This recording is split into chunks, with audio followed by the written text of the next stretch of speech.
Memang banyak orang Tionghoa yang kalau di KTP-nya itu dikatakan dia adalah agama Buddha, sering akan kita temukan bahwasannya oke, ini lebih ke formalitas. Ya udah tuh, saya jadi minoritas dalam minoritas.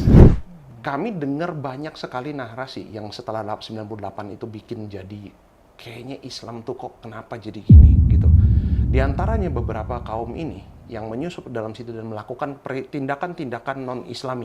Sampai ada satu video viral kan, seorang polisi teriak ke dua kubunya yang sedang berlawan gitu. Kalian ini sebenarnya maunya apa? Yang sebelah sana teriak Allahu Akbar, yang sebelah sini teriaknya Allahu Akbar. Tapi lucunya, ketika orang-orang ini duduk bareng dan mabok Homer, mereka berdakwah, membangun fitnah seakan-akan not all Muslims are terrorists, but all terrorists are Muslim.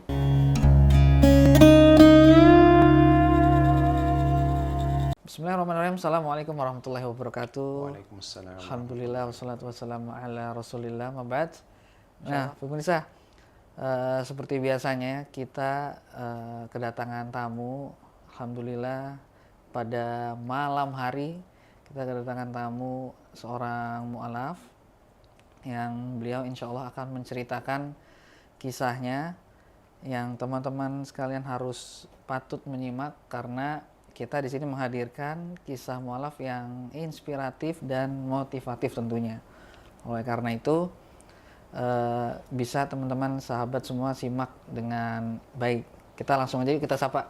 Assalamualaikum Pak. Waalaikumsalam warahmatullah. Sehat?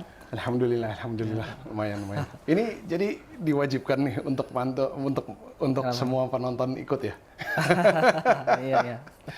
Astagfirullah, bercanda. Ya. Gimana kok? Ya, alhamdulillah sehat. Ya. Masih dikasih kesempatan sama Allah untuk bernafas dan memperbaiki diri ya. Iya. Insya Allah ya. Semoga lah. Ya udah gitulah paling. Dan ini mohon maaf ya, malam-malam masih ngeganggu semua. Iya, nggak apa-apa. Iya. Kita tappingnya jadi jam segini yang tadinya udah pada harusnya udah bisa cabut. lagi tidur ya harusnya. Astagfirullah, iya. Nah, semoga berkah lah insya Allah setiap detik ya. Ya, amin. Ini kita belain nih sampai malam nih jam 11. Ya, ini kok. Iya. Ini teman-teman pengen tahu nih kok. Kok Hans ini, nama lengkapnya siapa kok? Hans Ahmad Yamin. Hans Ahmad Yamin. Iya, dan itu alhamdulillah dari lahir, akta kelahiran sudah begitu. Nah, makanya ini menarik. Seru nih. Iya, ini lumayan merinding juga sih sebenarnya. Oke. Iya. Kita nanti akan ngomongin itu Pak ya. Iya, Cuman yang kita tahu kan Ko Hans ini teman-teman sekalian adalah seorang mu'alaf dan kita pengen tahu nih kok apa namanya Ko Hans ini sebelumnya seperti apa nih di agama sebelumnya. Kan sebelumnya Buddha ya kok ya? Iya, secara catatan sipil iya. Iya. Jadi Ko Hans dulu tuh seperti apa sih? Apakah seorang Buddhis yang taat, maksudnya rajin beribadah dan lain-lain gitu? Seperti apa? Subhanallah, sebenarnya tidak ya. Kalau dibilang taat, kita bicara taat menurut ya apa yang mereka yakini sebagai taat ya. Sebenarnya mungkin jauh dari itu. Tapi ya subhanallah ini memang kondisi yang tidak asing mungkin ya bagi teman-teman yang memang tahu kondisinya seperti apa. Wabil khusus kalau misalnya kita bicara ini Ana ngomong begini tolong jangan ditembak ya. Ya, ini sepengetahuan saya aja dengan segala keterbatasan biiznillah. Memang banyak orang Tionghoa yang kalau di KTP-nya itu dikatakan dia adalah agama Buddha, sering akan kita temukan bahwasannya oke, ini lebih ke formalitas. Oh gitu. Iya, karena memang ya kurang lebih ini bersangkutan dan bersenggolan dengan sejarah kita juga lah. Karena bukannya apa ya, kalau misalnya kita tahu ya, kami lahiran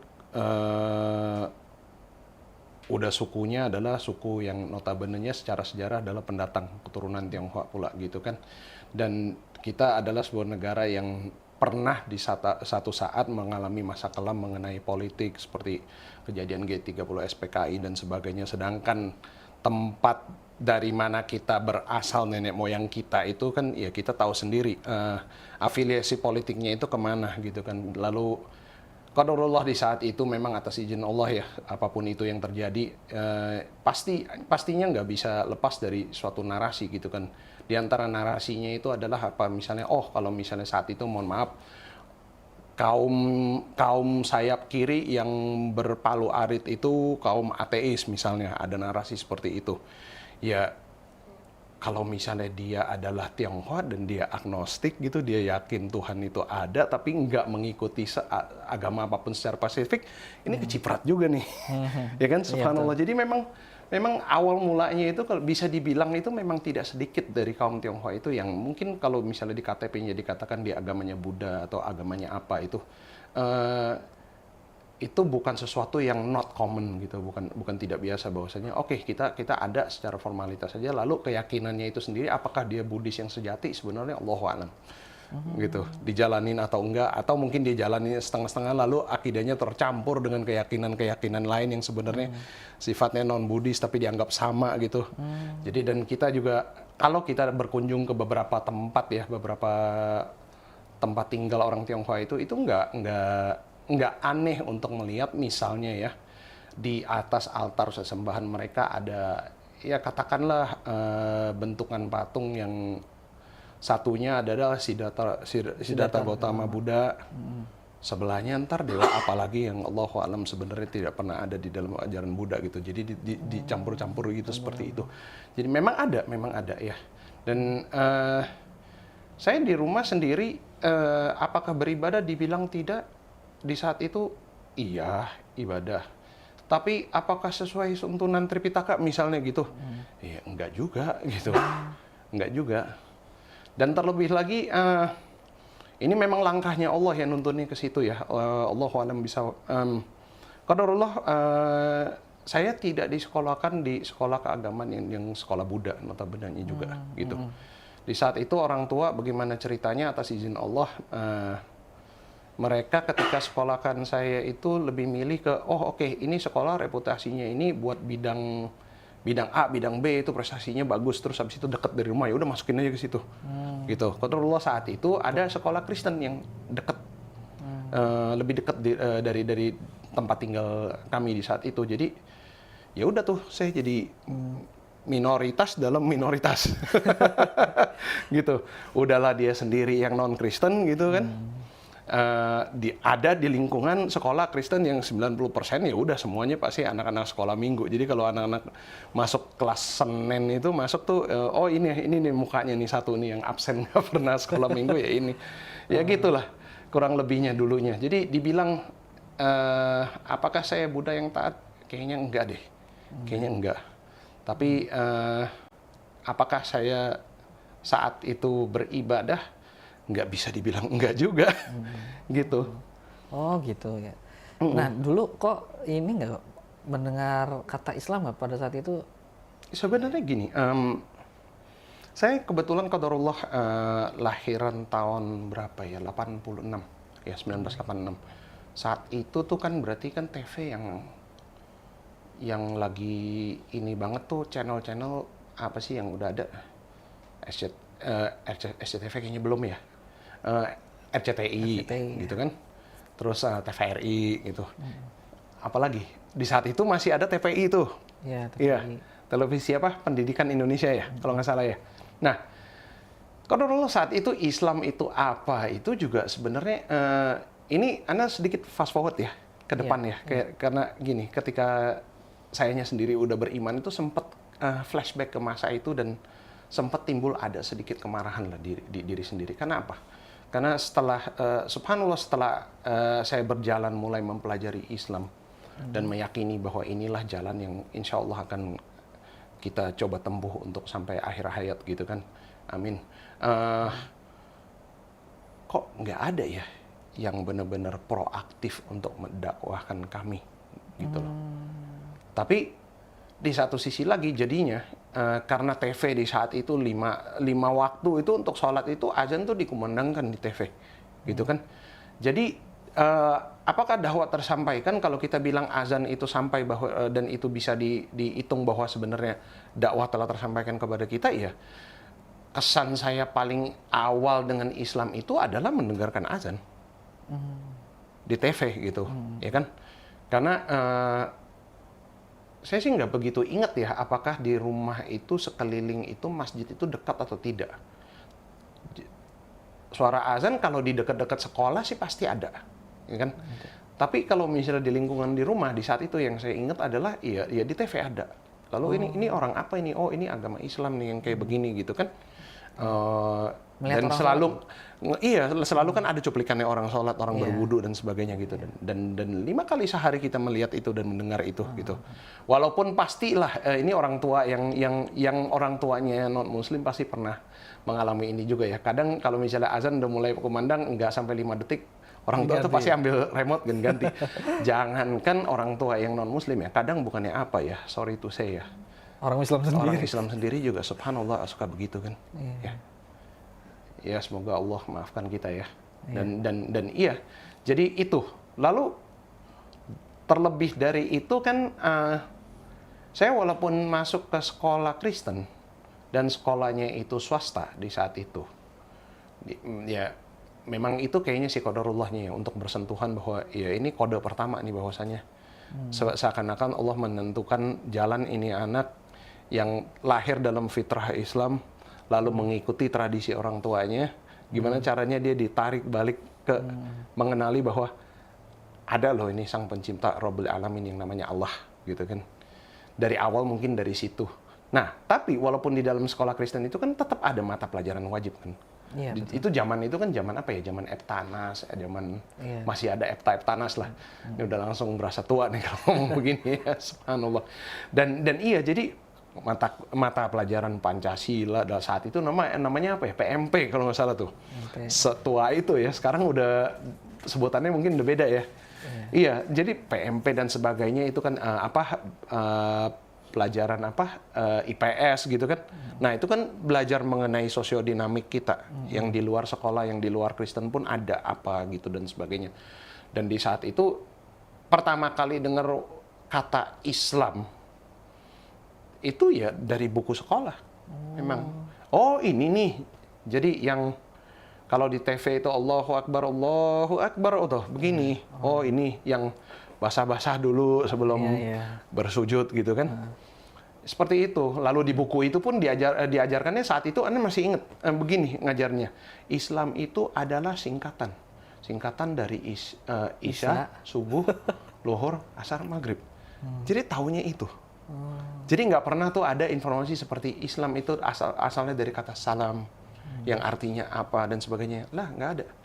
Kita taunya itu adalah singkatan dari 5 sholat waktu itu. Itu. Dulu itu ini nggak mendengar Islam tuh diasosiasikan agama apa keras lah atau jelek lah gitu. Jujur ya, zaman saya kecil dari SD sampai kita kalau bilang sebelum tahun 98 ya. Ini mah kita bicara apa adanya aja ya. Sebenarnya enggak loh kalau sebelum 98. Cuman memang gini ya, Rasulullah SAW juga udah mewasiatkan kepada kita untuk apa? Untuk memperbaiki akhlak sebaik mungkin kan. Karena orang itu yang non-Islam itu tidak akan tahu Quran, tidak akan kenal sunnah. Tapi satu-satunya yang dia bisa lihat itu adalah akhlak dan adabnya kita, ya kan? Dan memang tidak bisa dipungkiri di saat itu, subhanallah, kalau sebagai seorang bocah ya, kecil ya, dan kita melihat pergaulannya dan bermainnya, betul. anak-anak yang keluarnya dari sekolah negeri, lebih banyak bisa jadi sekolah negeri atau mungkin yang dari sekolah-sekolah Islam dan sebagainya. Kami jujur minimal pasti pernah mempertanyakan, kok mereka begini ya, gitu. Mainnya condong, kalau dibilang agamanya mengajarkan kasar lah, kita nggak mendapatkan kesan itu. Tapi memang di lapangan bermain mereka kasar. Dengan saudaranya sendiri, cara tarik-tarikannya, terus main bolanya kayak begitu, dan belum lagi, mohon maaf, mulutnya ya. Ketika lagi main bola, tendang-tendangan atau apa segala macam yang keluar itu ya kita nggak melihat Islam dari diri mereka, jujur. Itu yang mungkin amat sangat disayangkan ya, kalau bisa dikatakan gitu. Jadi sebagian dari kami itu pasti tumbuh besar dengan terbiasa mata kami melihat itu. Sehingga tidak bisa dianggap aneh saat itu kalau di kalangan orang-orang tertentu mereka menyimpulkan bahwa oh oke, inilah orang Islam seperti ini. Gitu. Beginilah orang Muslim gitu kan. Nah, tentu setelah Krismon, karena mayoritasnya penduduk kita yang Muslim itu adalah ras non-Tionghoanya lebih banyak misalnya gitu kan. Lalu beberapa ras di dalam demografi kita itu bisa dikatakan perbedaan warna kulit itu sangat mencolok gitu kan. Contoh, kita kalau ke Condet ngelihat ke saudara-saudara kita yang berketurunan Arab itu kelihatan banget gitu kan, sama saudara kita yang dari Papua. Iya betul. Itu kalau misalnya kita satu soft di Masjid Istiqlal aja udah kelihatan tuh kayak pelangi tuh kan. Siapa yang dari Turki, siapa yang bule, siapa yang dari Nigeria dan siapa yang dari Papua, siapa yang dari mungkin saudara kita yang Batak tapi Muslim kebetulan gitu kan. Itu kelihatan banget warnanya gitu. Sehingga ketika ada sentimen-sentimen tertentu yang terlekat, kayaknya kita ngelihat lebih banyak kaum ini yang begini gitu kan. Nah, itu mulai tuh terbentuk tuh stereotip yang kurang apa ya? Mungkin bisa dikatakan kurang sehat ya. Kurang enak lah ya. Iya, kurang enak gitu. 97 mulainya ada sedikit ketegangan, keresahan di antara umat beragama. Kayaknya sikut-sikutannya udah mulai berasa. 98 ketika terjadi, terlepas dari itu adalah fitnah atau apa, Allahu alam, nanti kita lihat aja di Yaumil Qiyamah seperti apa pengadilan atas perkara itu. Jadi memang tidak bisa dipungkiri ada kaum-kaum tertentu yang sengaja menggiring sehingga kaum-kaum Tionghoa tertentu di kawasan-kawasan tertentu pun tertarget gitu. Di antaranya subhanallah, Anda punya satu saudara lah, kakaknya dari ayah yang rumahnya kena jadi korban. Alhamdulillah tidak ada korban nyawa di situ, tapi memang ada gitu. Jadi ini story-story kayak begini tuh udah bukan di saat itu udah bukan apa lagi ya, cuma kita dengar kabar burung. Ini kerabat yang sedarah sedaging nih ada nih gitu, merasa kayak gitu. Ditambah lagi di saat itu subhanallah, semoga orang-orang yang melakukan ini itu sempat bertaubat sebelum mati ya, amin. Kami dengar banyak sekali narasi yang setelah 98 itu bikin jadi kayaknya Islam tuh kok kenapa jadi gini gitu. Di antaranya beberapa kaum ini yang menyusup dalam situ dan melakukan tindakan-tindakan non-Islami. Kita katakan ini Islam tidak mengajarkan seperti ini. Tapi subhanallah ketika mereka melakukan itu mereka bertakbir. Nah, ini sebenarnya yang menjadi fitnah sebesar-besarnya fitnah. Ketika keluar narasi sampai begini, ketika saya tahun 99 itu sekolah, qadarullah Allah langkahkan langkah kaki kami ke Singapura. Nah, di saat itu pun itu kan zaman email ya. Belum ada MSN, YM ini segala juga belum populer gitu, zaman email. Itu banyak sekali email berantai ya, chain mail ya, yang di forward, Allahu alam itu sumbernya sahih apa enggak. Tapi intinya adalah banyak sekali kumpulan-kumpulan cerita-cerita dari orang, dan rata-rata ya kalau misalnya kita kumpulkan cerita-cerita kayak begitu ada satu benang merah yang sama, yaitu apa? Setiap kali ada oknum melakukan sebuah tindakan asusila, melakukan sebuah tindakan yang bertentangan dengan Islam, dia pasti dikatakannya melakukannya itu dengan bertakbir. Jadi kebayang nggak saat itu setelah 98 itu fitnah terhadap Islam, wabil khusus muslimin di Indonesia itu seperti apa? Itu apa ya, kuat sekali tuh was-was syaitannya itu bagi non-muslim untuk membenci orang-orang tertentu di sekeliling mereka gitu ya. Tapi untungnya adalah apa ya, Allah lah sebaik-baiknya penolongnya kan. Apakah semua orang mendapatkan experience yang sama? Tidak. Kalau misalnya kita ngomong sama saudara kita Pak Yusuf Hamka, dia punya cerita yang berbeda ya kan, karena dianya sendiri saat itu benar-benar kita sulit ya untuk membayangkan apa yang dia rasakan di saat itu ya, karena dia sudah mualaf duluan, dia sudah muslim duluan, dan dia muslim dan Chinese di tengah-tengah ini semua gitu, dan dialah yang akhirnya pasang badan untuk membantu sekian banyak tetangga-tetangganya yang non muslim. Dia bilang aja udah, ini walaupun Cina ini Islam, jangan dipapain gitu kan. Lalu mungkin orang-orang yang mendapatkan perlakuan seperti itu dia bisa tersentuh. Dia bisa memandangnya Islam itu berbeda, bahwasanya ada nih sosok muslimin yang seperti ini, yang bahkan melindungi kami dengan memasang badan. Nah, sayangnya ini kalau misal kita lihat dari 100% kan dia berapa persen Iya, gitu ya. sedikit. Sehingga fitnahnya itu jauh lebih kuat dan was-was syaitan tuh yang bermain di situ tuh kencang sekali lah. Memang ya ini jalur sejarahnya seperti itu ya. Jadi alhamdulillah semua itu akhirnya berlalu dengan apapun yang Allah tentukan ya. Karena kalau misalnya nggak kayak begitu juga hikmahnya juga kita nggak di sini sih sebenarnya gitu kan. Pasti di tengah-tengahnya itu ada sesuatu lah yang bisa kita petik gitu lah. Nah itu, jadi paling kalau rasa dan apa ya, citra Islam apakah dulunya pernah terdengar di kami buruk? Sebenarnya tidak. Tapi yang diperlihatkan di depan mata kami ketika lagi kecil memang kurang apa ya, kurang afdol lah bisa dikatakan gitu. Lalu ditambah lagi catatan sejarah seperti ini. Nah, di Singapura, qadarullah, itu kan berarti saya ke sana tahun akhir 98 setelah Eptanas, lalu 99, nggak lama fitnah level dunia kan terjadi. 911 yang di 911 itu.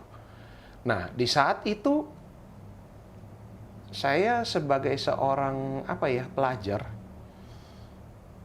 yang baru ya umur SMP SMA di saat itu kan 14-15 segitulah kayaknya, kurang lebih lah, Allahu a'lam. Ngelihat berita ya jujur ngelihatnya di saat itu apakah terasa bahwa Islam itu jelek? Sebenarnya enggak. Sebenarnya enggak. Tapi memang ada kubu-kubu tertentu di lintas media tertentu yang memang kayaknya sekarang kalau misalnya kita lihat balik ya, ini mungkin qadarullah, atas izin Allah mereka dibiarkan untuk menunggangi isu ini lalu membangun narasi. Karena kalau misalnya di saat itu di Singapura juga kan sebenarnya sama seperti Indonesia dalam artian umat multikulturalnya ada, lalu kaum muslimin di situ ada, dan saya ngelihat sendiri setiap hari Jumat itu anak-anak Melayu yang muslim dan anak-anak orang India yang muslim pun biasanya tuh dia kalau misalnya udah waktu sholat Jumat, kalau waktu sholatnya agak maju di bulan itu, memang mereka diizinkan untuk keluar terlebih dahulu untuk menunaikan ibadahnya itu. Jadi oh ya udah, ini toleransinya ada. Dan justru ini karena dulunya di Indonesia saya di sekolah Kristen, saya nggak pernah ngeliat ginian. Di sana saya ngeliat beginian. Bahkan saya pernah sebangku dengan beberapa kaum muslimin gitu, duduknya bersebelahan. Disitulah baru mungkin ada sedikit ngelihat lebih dekat lagi ya, mikroskopik ya. Oh, Melayu di sini tuh bedanya sama orang-orang Indonesia yang dulu kita pernah lihat tuh, oh begini. Terus ternyata mereka orang Islam tuh ada sisi ini lagi gitu. Baru mulailah seiring berjalannya waktu dan diri sendiri juga tambah dewasa untuk bisa mencerna informasi ini ya. Jadi experience-nya dan efeknya itu beda lah. Alhamdulillah. Dan nah di saat itu perdebatan atau pembahasan mengenai 911 misalnya, anak-anak di sekalangan kita itu yang berumur itu tuh sebenarnya saat itu nggak di mind frame yang untuk care dengan urusan begituan.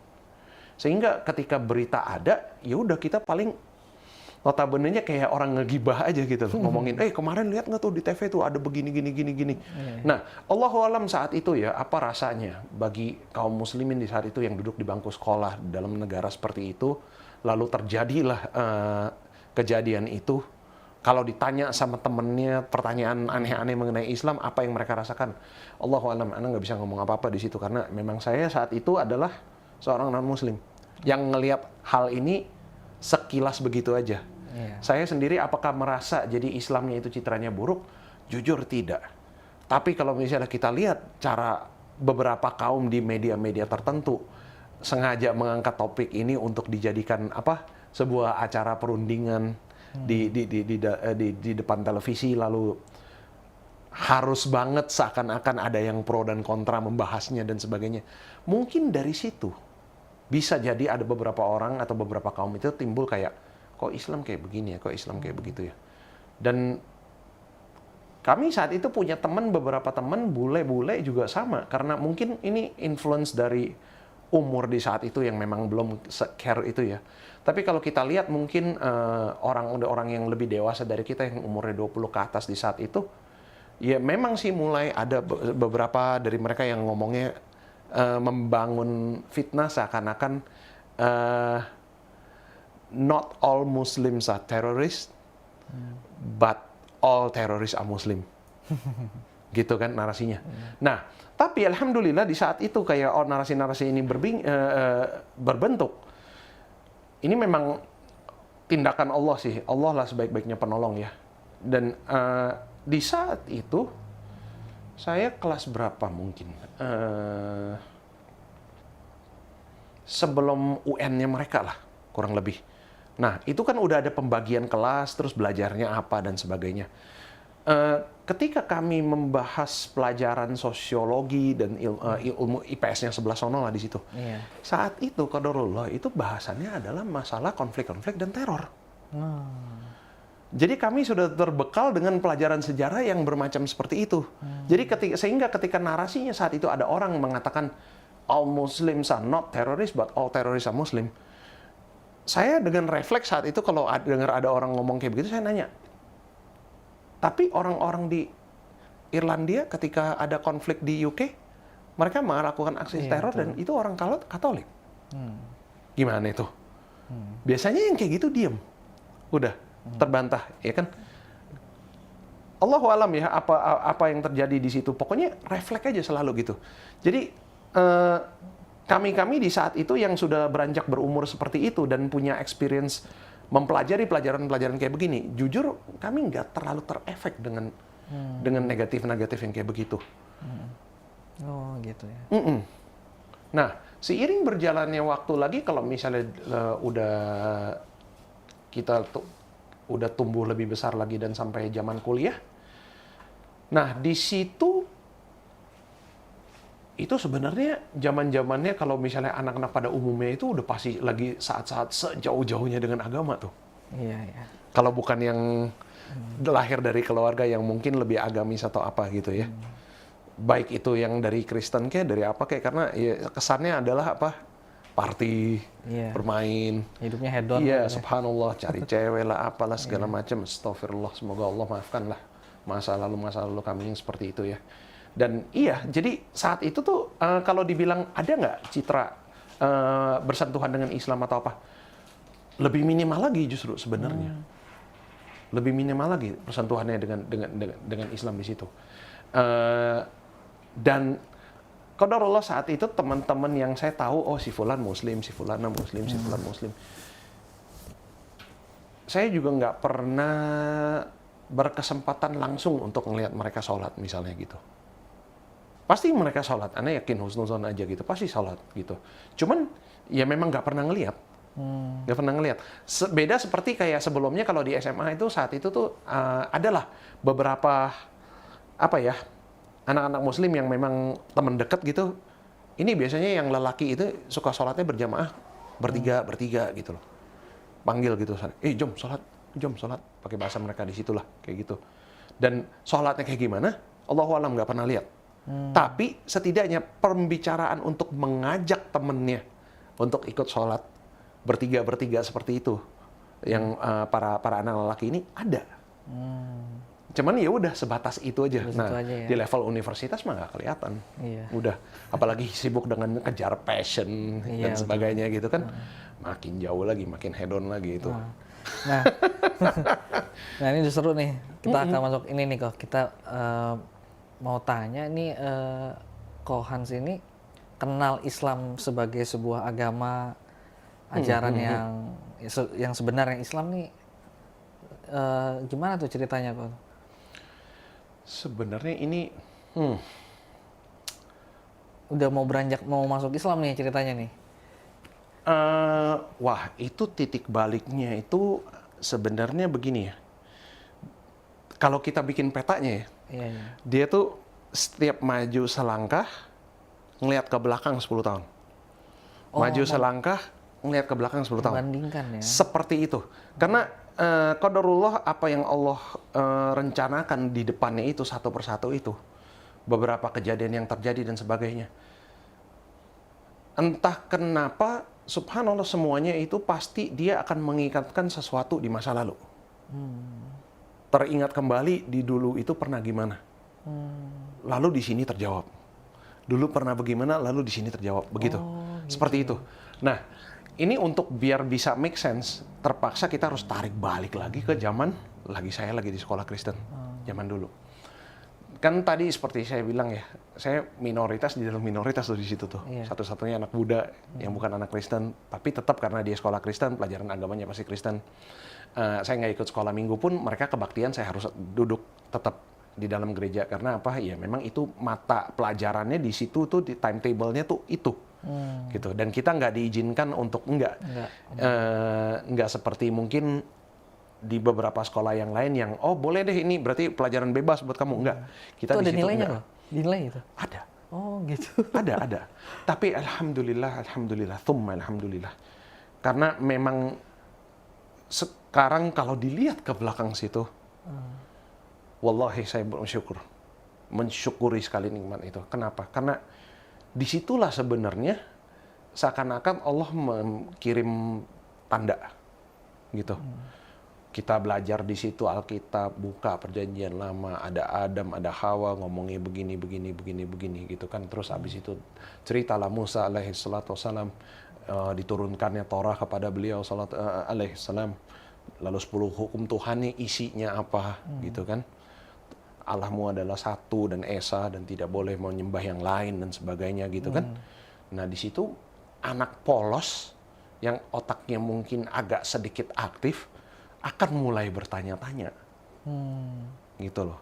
Perihal yang sayang saat itu, tapi lagi dan lagi wallahi ana bersyukur atas ini, karena kalau misalnya mereka di saat itu bisa jawab pertanyaan saya, mungkin di sini hari ini nggak ada di sini saya. Gitu kan. Justru karena saya tidak puas dengan bagaimana saya disikapi dan dengan pertanyaan-pertanyaan seperti itu dan reaksinya mereka, justru itu yang menjadi batu yang lalu kayak ada memory chip di situ untuk timeline itu. Iya. Nantinya terjawab di depan gitu. Lalu teringat ke masa itu, oh ini dia gitu, seperti itu. Nah, kayak seperti tadi 10 hukum Tuhannya yang diajarkan di dalam buku pelajaran gitu, dibilang Allah itu Maha Tunggal, Maha Esa dan tidak boleh diduakan, tidak ada sekutu baginya dan nggak boleh menyembah yang lain dari Allah. Tapi abis itu kita diajarkan, ya tahu sendiri ya akidahnya mereka seperti apa ya. Nah, lalu mulailah kita belajar mengenai risalahnya Yesus Kristus, gitu kan, mukjizat-mukjizatnya. Nah, itu otak yang aktif akan bertanya pertanyaan yang lebih banyak lagi. Contoh misalnya, ketika diajarkan kepada kami di saat itu kisah mengenai Yesus Kristus jalan di atas air misalnya gitu. Iya. Ini di otak udah nanya, oke. Dia alaihissalam berjalan di atas air. Tapi Musa alaihissalam nggak jalan loh. Dia tinggal masukin tongkat tuh air ngalah loh. Ngasih dia jalan. Naluri logika seorang bocah saat itu, mukjizat siapa yang lebih besar? Gitu. Lalu status mereka di antara mereka, kenapa yang satu diimani sebagai Tuhan? Iya, dan yang satu tidak. Padahal yang ini ngebelah laut loh. Gitu kan? Lalu dikatakan 3 hari dan 3 malam mati, lalu bangkit kembali.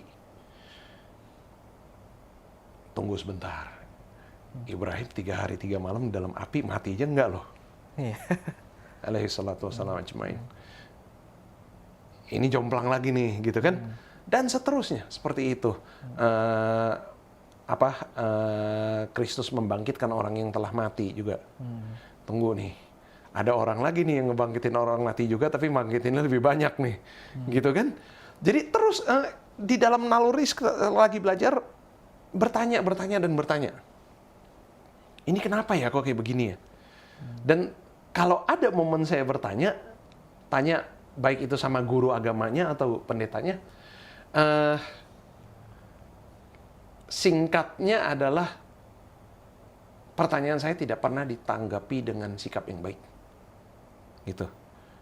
Sehingga saya merasa di situ kayak bener-bener, oh ya udah, ini roh anak kalau di dalamnya rohnya itu nggak murni dan roh jahat tuh kayak begini nih.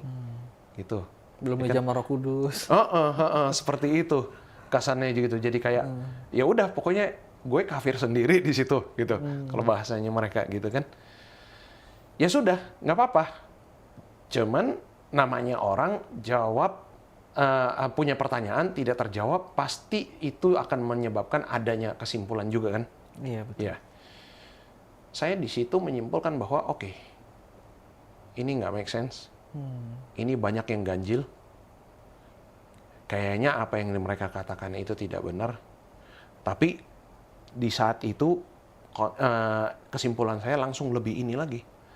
Kalau apa yang mereka ceritakan ini aja udah nggak konsisten kayak begini, dan mereka katakan ini adalah kitab suci, ini adalah ajaran dari atas langit. Bagaimana bisa saya percaya apa yang mereka katakan Tuhan itu benar-benar ada? Gitu. Karena udah kayak begini nih sistemnya nih, yang banyak sekali nggak masuk, lalu orang yang konon harusnya lebih tahu, dia nggak bisa menyampaikan seharusnya dipahaminya seperti apa, gitu kan. Jadi loh, berarti ini kalau misalnya ini aja nggak bisa dibenahi, yakin ini ajaran suci yang dari langit, yakin benar di langit ada sosok yang maha tunggal itu, kayaknya nggak ada deh. Jadi banting setir tuh langsung tuh.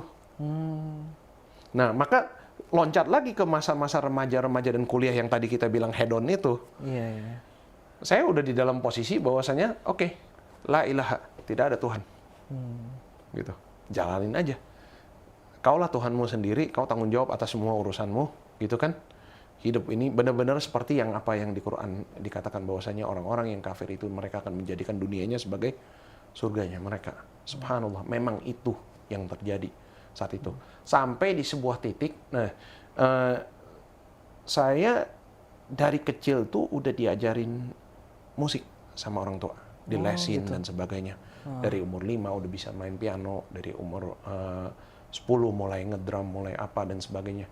Sehingga terus lagi di SMP juga masuk drum band. Dan terus itu beranjak sampai saya pernah ada diploma untuk bisa mengajar musik bahkan. Dan masuk ke SMA, kuliah, anak kalau bisa main musik ngapain? Udah pasti ngeband dong. Gitu kan? Dan udah gitu, saya qadarullah di SMP SMA itu banyak kakak kelas itu yang doyan musiknya musik keras. Yang karena sayanya sendiri ketika belajar musik saat itu dulu belajarnya itu dengan pengertian klasikal. Reaksi saya ketika dengar musik keras nggak seperti orang-orang lain di saat itu. Orang lain banyak mungkin dia dengar, wah ini apaan nih, teriak-teriakan, banting-banting segala macam gitu, berisik. Stop. Kalau saya nggak, waduh ini kenceng amat, kecilin dong. Tapi udah volume dikecilin, lah kok make sense ya? Saya langsung reaksinya adalah mengeluarkan tablatur atau buku manuskrip yang masih kosong untuk diisi notasinya. Dan habis itu ngeliat, lah ini teorinya sama yang kayak dipelajarin di kelas musik. Kok bisa musiknya jadi kayak begini? Jadi penasaran lalu belajar lalu jadi bisa beneran ngeband bener-bener sampai diseriusin, masuk dapur rekaman dan sebagainya gitu. Dan di situ ketemu lagi lah orang-orang yang sepaham. Makin kuat tuh akidah la ilahanya itu. Di situ, ya kan? Karena ketemunya yang sepaham nih. Dan mereka orang-orang yang meyakini la ilaha itu mereka berdakwah dengan musik itu. Subhanallah, mereka berdakwah dengan musik itu. Bahwasanya Tuhan itu tidak ada apa dan sebagainya. Dan ada yang lebih ekstrim lagi, mereka akan tidak takut untuk memproduksikan konten yang mengutuk. Ya, jadi saya pernah ada di sejarah kelam yang dimana saya benar-benar di tengah putaran lingkaran setan seperti itu. Sampai di satu titik kuliah udah selesai terus habis itu karena satu dan lain hal saya jadi lebih sering lagi balik ke Jakarta, terus sedikit-sedikit bantuin orang tua, terus mulai mengajar juga. Terjadilah peristiwa-peristiwa yang cukup menguncangkan di Indonesia seperti 212 dan sebagainya. Itu kan mulai naik tuh. Iya. Isu-isu seakan kayaknya Islam itu keras dan sebagainya, dan mungkin banyak kawan-kawan kita itu nggak tahu ya kalau orang luar itu dari kacamata mereka memandang Islam saat itu dengan peristiwa-peristiwa itu seperti apa. Ini kasih contoh aja sedikit. Misalnya ada beberapa sumber berita dari Singapura ketika mereka meliput apa yang terjadi dengan urusan kayak begini, itu rata-rata orang-orang yang berdiri di atas panggungnya di seputaran lingkaran yang terlibat dengan 212 itu pasti ditulisnya itu dengan adjektiva dan diksi kata Islamic hardliner. Jadi mereka dinisbatkan terminologi kepada mereka, ini orang-orang Islam garis keras. Seakan-akan Islam itu terpecah belah, ada garis lembeknya, ada garis kerasnya, ada begini, dan sebagainya. Padahal ini kan seharusnya kan satu umat yang satu, gitu kan? Betul. Islam ya Islam. Sebenarnya kan dia adalah orang Islam yang kebetulan mungkin tabiatnya keras, gitu kan? Dia adalah seorang Muslim yang mungkin tabiatnya lembut, gitu. Harusnya kan gitu, tapi enggak. Narasinya dipecah seakan-akan Islam tuh ada Islam toleran, Islam moderat, Islam keras, Islam sayap kiri, sayap kanan, wallahu alam. Apalagi seperti itu. Dan saya karena saat itu posisinya masih non-Muslim dan ngelihat orang-orang ribut-ribut kayak begitu, citra Islam di mata saya itu jeleknya bukan karena ininya, tapi bukan karena apanya, apa yang diperjuangkan itu, tapi lebih ke ini masa segini gede kumpul-kumpul segala macam, lalu timbul di samping-sampingnya kerusakan-kerusakan yang menyerupai, bukan menyerupai ya, lebih ke menjadi salah satu dampak samping dari semua ini. Ini bukannya katanya agama seharusnya di saat itu udah pernah tuh beberapa orang yang mencoba ngobrol di Islam dengan saya dan mengatakan, oh Islam is about peace. Katanya gitu, Islam itu dari kata salam, ini kedamaian. Ya, saya di saat itu ketika berita keluarnya seperti itu, nggak melihat kedamaiannya itu. Iya. Ya kan? Nah, ya sudah, oke. Jadi artinya apa? Ada nih palang pintu yang menghalang di saat itu. Nah, kita maju lagi ke 2018. Ribut-ribut yang masalah Pilpres. Oh, iya. Yang itu cukup besar kan di depan Tamrin, di depan Mahkamah Konstitusi, dibakar-bakar segala macam semua. Sampai ada satu video viral kan, seorang polisi teriak ke dua kubunya yang sedang berlawan gitu. Kalian ini sebenarnya maunya apa? Yang sebelah sana teriak Allahu Akbar, yang sebelah sini teriaknya Allahu Akbar. Kalian ini sebenarnya maunya apa? Gitu loh. Ini kalian sadar nggak sih sebenarnya saudara kenapa kayak begini? Dan itu kalau misalnya kita lihat di TV sama beberapa channel yang ngeliput live gitu, banyak sekali yang terbakar, banyak sekali yang keinjak, kerusak dan sebagainya. Nah, di situ saya sebenarnya lagi panas-panasnya, lagi cari materi nih untuk nulis-nulis karena ya seperti yang tadi saya bilang, ini ketika kita bercimpung dengan kaum musik keras yang berdakwah dengan akidah la ilaha itu tadi barusan, mereka akan mengambil momen-momen ini untuk ditunggangi untuk apa? Bilang, nah ini loh orang beragama kayak begini, munafik, hipokrit dan sebagainya. Katanya agamanya mendatangkan kebaikan, tapi di mana kebaikan seperti ini? Nah, qadarullah saat itu, saya nggak ingat saya lagi mau ambil apa, tapi HP lagi dicas. HP lagi dicas, tiba-tiba saya bangun, ketarik kabelnya, HP saya jatuh. Lalu dalam keadaan tidak terkunci, terbuka YouTube. Nah, satu catatan samping di sini. Saya sejauh ini di saat itu kalau buka YouTube pakai HP karena nggak mau algoritmanya itu masuk macam-macam. Saya nggak pernah buka YouTube itu dari aplikasinya langsung ke homepage-nya, nggak pernah. Saya kalau buka aplikasi YouTube itu dengan dibuka Google masukin channel yang saya mau nonton, klik dari situ dan langsung API-nya langsung ke aplikasinya dan terbukanya channel itu. Jadi front newsfeed itu nggak pernah saya buka. Qadarullah atas izin Allah saat itu HP terbanting dalam keadaan terbuka, lalu YouTube-nya itu terbuka dan di laman depan. Dan karena tangan saya megangnya seperti ini lagi mau ambil, itu jempol sentuh salah satu video di depan itu.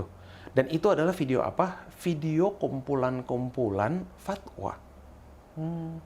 dari ulama-ulama tertentu yang nggak cuma di Indonesia tapi di luar juga. Jadi ada campur bahasa Indonesianya, Inggrisnya dan sebagainya. Di antaranya ada beberapa ustadz seperti Ustadz Khalid Basalamah, Ustadz Syafiq Risa Basalamah, Ustadz Firanda, terus ada Mufti Meng juga yang dari luar dan sebagainya. Dan mereka mengatakan di situ dengan suara yang cukup tegas, walaupun penyampaiannya masih lembut. Sejak kapan orang Islam itu dibolehkan demo-demo seperti ini? Kalian mengakui bahwa dirimu adalah umat Islam, umat pewaris Nabi Shallallahu Alaihi Wasallam. Sedangkan Nabi Shallallahu Alaihi Wasallam perang tidak pernah ada satupun pohon yang terbakar atau terusak. Lalu ini orang-orang di depan, Muslim berhadapan dengan Muslim, mengunjuk rasa dengan sedemikian rupa sampai terpicunya ada onar, kekerasan. Mungkin ada di saat itu beberapa orang yang sedang mencari nafkah di situ, entahlah dia tukang bakso kah atau supir Gojek yang terkena sesuatu sehingga dia cedera dan sebagainya. Ini nanti di yaumil hisab pertanggung jawabnya akan seperti apa, gitu kan? Lalu orang-orang yang para ulama yang dari luar ketika mereka berbicara bahasa Inggris juga yang mereka katakan adalah, the Prophet peace be upon him has shown to us the correct way to give advice to our leaders, and it's not by violence, it's not by gathering and doing things that are destructive like this. Dan di situ anehnya di saat itu ketika ada video seperti itu tidak sengaja dipencet, biasanya orang reaksi kan kalau misalnya kepencet video yang bukan ingin dia tontonin, ya swipe aja tutup kan. Betul. Entah kenapa di momen itu saya pantengin sampai habis. Lalu di hati kecil saya berasa kayak bisikan, ada nih orang Islam kayak begini. Wait, this is different. Ini beda. Siapa mereka ini? Gitu. Mulailah saya, karena di saat itu belum ketutup, jadi dan saya tonton cukup lama, di historinya ada. Gitu. Saya buka lagi historinya, lalu saya tonton lagi sekali lagi orang ini siapa, orang ini siapa, orang ini siapa, saya catat semua namanya. Gitu. Lalu saya cari lagi materi-materi mereka. Lalu saya memandang, jadi seiring berjalannya proses itu, saya memandang Islam dari kacamata orang-orang ini. Karena dari dulu jujur aja, pernah nggak ada seorang muslimin yang mendakwahkan Islam seperti bagaimana kita duduk di taklim dan sebagainya? Nggak pernah ada. Nggak pernah ada. Yang kita lihat itu selalu yang di jalan seperti itu. Padahal makanya tadi di awal saya pernah bilang, saya pernah sempat kesel dengan muslimin di sini ketika baru mualaf. Karena apa? Lah, yang saya pahami dakwah itu bukan pilihan.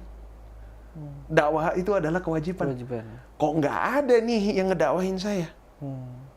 Ngenalin gitu, nggak ada. Dakwah sampaikan kepada saya sampai seperti apa? Subhanallah, ini kita balik lagi ke Singapura. Kalau saat itu saya lagi musik-musikan itu, saya sampai pernah, semoga Allah ampuni ya, bikin konser juga dan sebagainya. Dan lalu di antara orang-orang yang ngebantu saya untuk bikin konser itu, ada muslim yang agak menyimpang lah, katakanlah begitu. Bukan muslim taat. Tapi lucunya, ketika orang-orang ini duduk bareng dan mabok khamr, mereka berdakwah. Ada 3 orang seperti ini. Saya masih ingat namanya siapa, tapi kita jangan buka aib saudara kita di sini ya. Iya, jadi mereka kalau misalnya udah minum khamr dan udah mabok ngomongin Islam. Dan dari 3 ini lucu, ada 2 akan ngajak orang Islam atau ngomongin Islam. Ada 1 itu sebenarnya dia udah murtad. Ya Allah. Tapi suka debat sama teman-temannya. Dan saya di situ menjadi penonton yang ketawa aja. Cuman seiring berjalannya waktu, saya kembali nontonin konten-kontennya dan ngelihat pengajiannya para asatidz yang tadi beberapa saya sebutkan itu, saya teringat masa itu. Ada beberapa yang mereka omongin dan sebagainya. Dan salah satu orang yang bukannya yang murtad ini, yang mabuk ini, dialah yang pertama yang mengatakan kepada saya gini, Hans, so you're an atheist? You don't believe in God? Ya, saya bilang gitu. Dan dia bilang gini, then you already half a Muslim. Kau sudah setengah Muslim. Karena syahadat kalimatnya itu depannya adalah apa? La ilaha.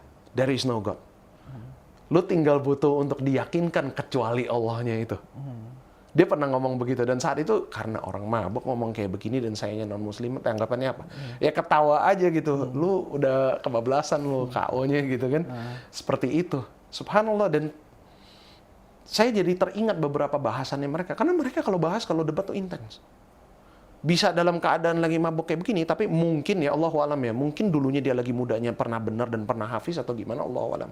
Dia berani menyebut hadis, dia berani menyebut ayat, dan beberapa potongan ayatnya ada yang saya ingat.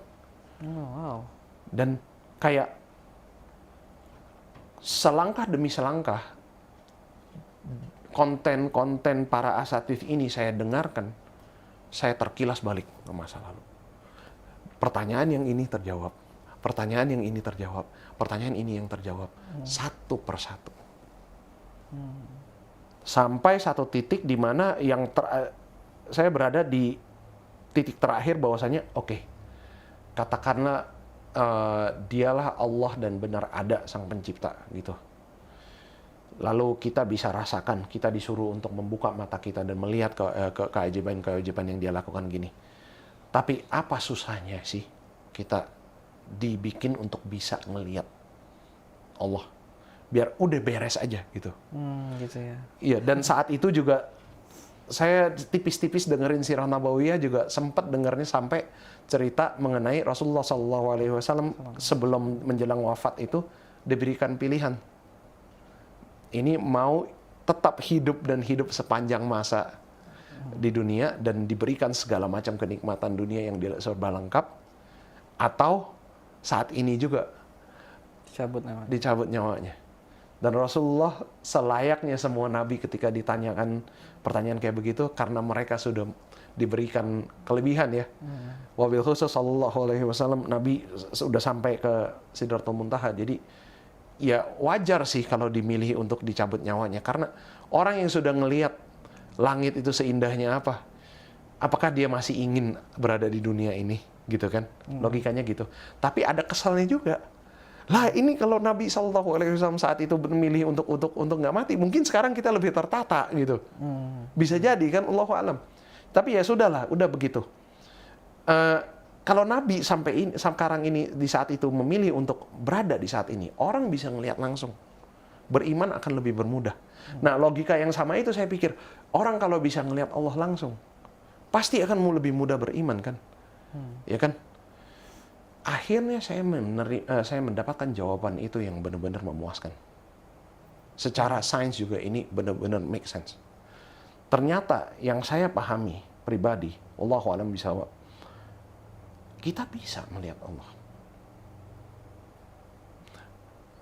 Masalahnya cuma satu.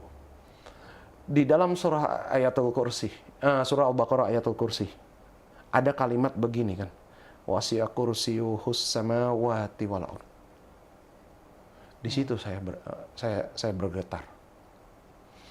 Artinya kalau misalnya wasi'a kursiyuhus samawati wal ardh, berarti kursinya Allah sebesar apa? Seluruh langit dan bumi itu tertutup kan. Nah, katakanlah logis ya, logisnya aja nih. Ini bagi anak-anak IPA mungkin langsung ngerti nih. Benda pada umumnya, kalau dijelaskan para ulama itu kursi itu seperti tanjakannya singgasana. Kebanyakan yang pernah kita lihat di dunia singgasana tanjakannya itu tembus pandang apa seperti bangku ini yang kita nggak bisa lihat nembus. Biasanya kan lebih seringnya adalah yang disebut kalau dalam bahasa Inggris itu opaque ya, yaitu seperti bantal ini ya. Kita nggak bisa nih ngelihat tembus, dia nggak transparan. Lawannya dari transparan, opaque ya kan. Maka saya di situ langsung tercengang. Oh, ini sebabnya. Saya langsung teringat guru fisika saya pernah nanya kayak begini. Kalau misalnya kita pura-pura ya bahwa ini adalah seekor gajah dan di sini ada seekor lalat dan lalatnya sedang menatap si gajah, matanya menuju kepada gajah. Karena gajahnya sebesar ini dan lalatnya sekecil ini, apakah dia sedang menatap gajah? Iya, jawabannya iya tetap. Tapi apakah dia akan kelihatan si gajah itu? Nggak mungkin. Nah, logika yang sama. Manusia sekarang berada di bumi yang sekecil ini. Ya, langit ada 7 lapisannya. Dan wasi'a kursiyuhus samawati wal ardh. Dan Allah berarti di atas mana? Kalau misalnya sedang berada di singgasana itu berarti kan di atas ini, ya kan? Mata kita yang kitanya udah buminya sekecil ini dan kita di dalamnya lebih kecil lagi, ngelihatnya mentok nih begini. Jadi pada hakikatnya berarti kalau misalnya secara saintifik kita mikirnya seperti itu, setiap kali kita dengar ke atas langit, apakah kita sedang melihat Allah? Iya.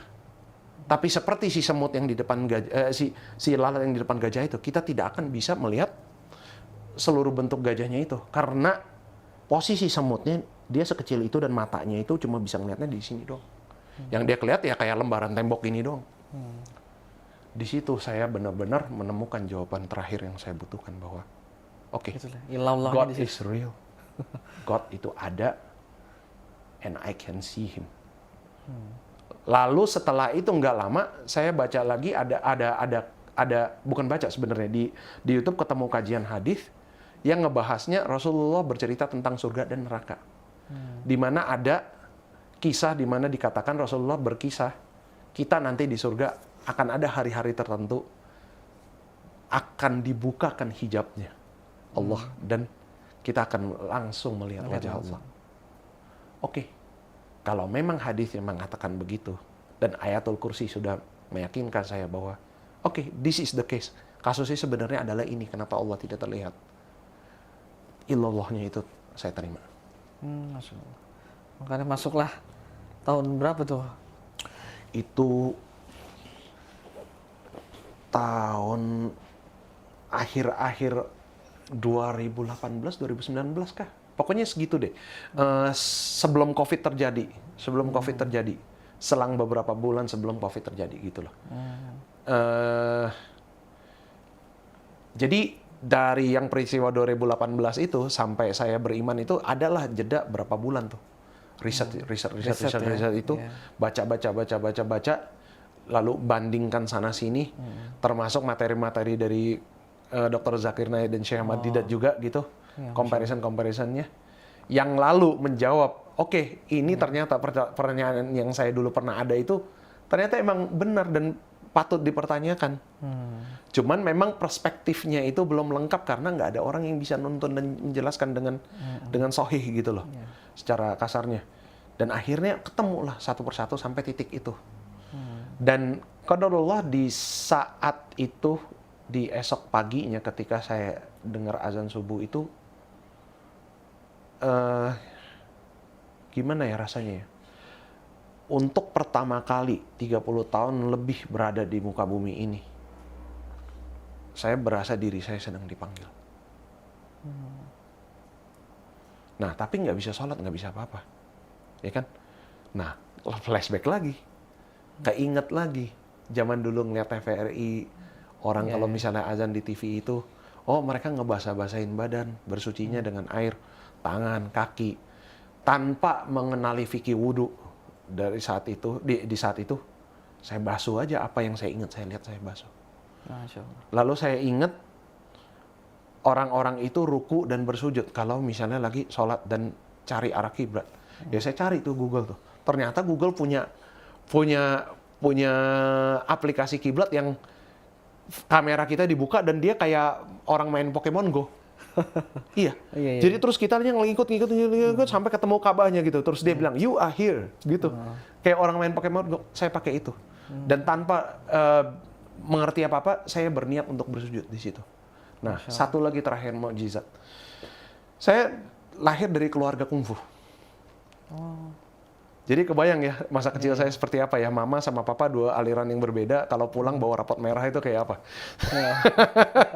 Ya, jadi dan abis itu sepanjang waktu ketika lagi sekolah, karena saya sekolah SMP SMA itu di Singapura dan Singapura itu punya sistem wajib militer, itu pelatihan fisiknya untuk pelajaran ketika olahraga memang sudah digunakan untuk persiapan untuk wajib militer.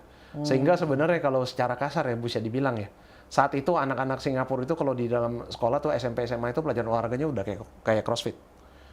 Nggak mungkin dong nggak pernah cedera gitu kan. Iya. Ya kan, apalagi dulunya juga dengan background martial arts seperti itu. Ya, singkat cerita, lutut saya sama pergelangan kaki saya pernah cedera. Dan di zaman-zaman saya meyakini la ilaha itu, saya berbangga dengan itu. Karena saya nggak bisa berlutut. Dan saya dengan, astagfirullah, semoga Allah maafkan ini ya. Saya berbangga dengan itu. Bahwa lutut ini tidak diciptakan untuk berlutut. Bahwa saya tidak ada di dunia ini untuk bersujud. Tapi tiba kepada momen itu saya mau bersujud. Di situ baru saya pengen nangis. Lutut gue sakit nih, nggak bisa sujud. Bagaimana gue bisa sujud? Lalu dalam hati, saya doa aja. Ya Allah, apapun itu rencanamu. Kalau memang saya tidak diperkenankan untuk bersujud kepadamu, ya sudah, saya terima. Ya. Mungkin ini bayaran dari dosa saya. Tapi kalau memang saya diperuntukkan dan diperkenankan untuk bersujud kepadamu, maka dengan namamu saya ingin bersujud. Lalu saya bilang bismillah. Di detik itu kaki saya untuk pertama kalinya bisa bertekuk dan sujud. Masya Allah. Dan ketika saya letakkan dahi dan hidung di lantai itu dari hati itu kayak ada getaran setrum yang naik terus naik ke hidung, kayak rasanya tuh kayak orang kalau misalnya lagi istinsyak nyedot airnya terlalu banyak. Gitu Ya. Tapi ketika sensasi setrumannya itu naik itu, di dalam benak otak saya yang kebayang itu adalah apa? Itu mulai muncul kilas balik masa lalu saya.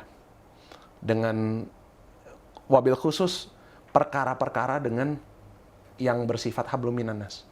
Oh. Kayak si fulan pernah ngejahatin saya, pernah melakukan apa dan sebagainya.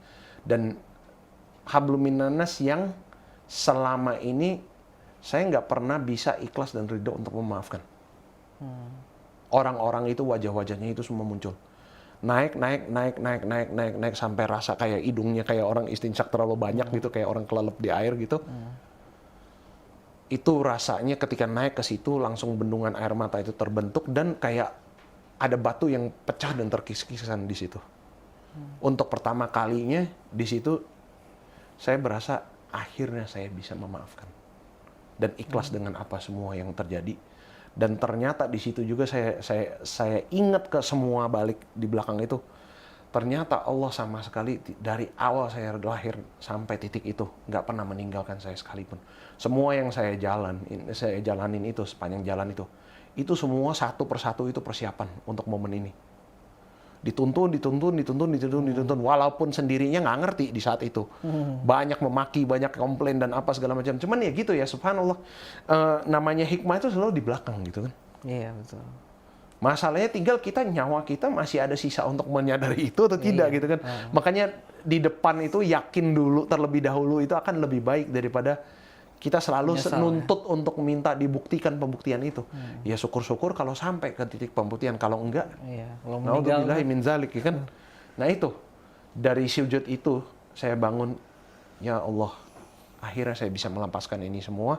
Dan kalau saya bisa melepaskan ini semua dengan ikhlas dan ridho saat ini, untuk memaafkan orang-orang yang pernah melakukan apapun kepada saya, sekiranya jika engkau berkenan ya Allah, maafkan juga aku yang telah banyak berbuat zalim. Di situ saya mengangkat jari saya, asyhadu an la ilaha illallah wa asyhadu anna muhammadur rasulullah. Bingung nggak kok bisa kalimat itu? Nggak pernah ada yang ajarin. Itu juga sama tuntunan Allah dari dulu. Setiap azan yang didengarkan di TV itu kan berulang kali kalimatnya sama. Berbekas nggak di sini? Pasti ternyata berbekas. Dan kalau teksnya di TVRI dan RCTI kan di bawahnya ada terjemahnya tuh. Iya, Latinnya ya. Itu. Jadi semua yang terjadi di belakang itu akhirnya di depan buat ini. Ya. Yang terjadi di sini yang di depan buat ini, dan itu menjadi jelas. Dan akhirnya saya ngerti juga kenapa rukun iman mewajibkan kita untuk percaya aja sama qadar Allah. Karena dialah Rabbul Alamin yang menciptakan semuanya sesuai kehendaknya dan dia lebih tahu atas maha segalanya. Kita kadang tuh ngakunya hamba ya. Tapi kalau minta kok kayak majikan ya. Itu satu. Kedua, ngakunya hamba. Ketika lagi dikasih kok protes gitu loh. Tapi ya mungkin inilah ujiannya. Makanya kan malaikat yang disuruh bersujud kepada Adam dan bukan sebaliknya. Karena apa? Adam diciptakan untuk bisa memilih, ya kan? Untuk taat atau tidak. Dengan kesadaran itu kita milih untuk taat, maka kita dianggap lebih mulia daripada makhluk yang diciptakan dan tanpa kesadaran tersebut. Jadi ya itu, dan disitulah semua klik, make sense. Gak lama setelah itu qadarullah COVID kan. COVID. Nah Ya. itu hikmahnya besar kalau di para mualaf-mualaf seperti kami yang jalur hidupnya 11-12 kayak gini.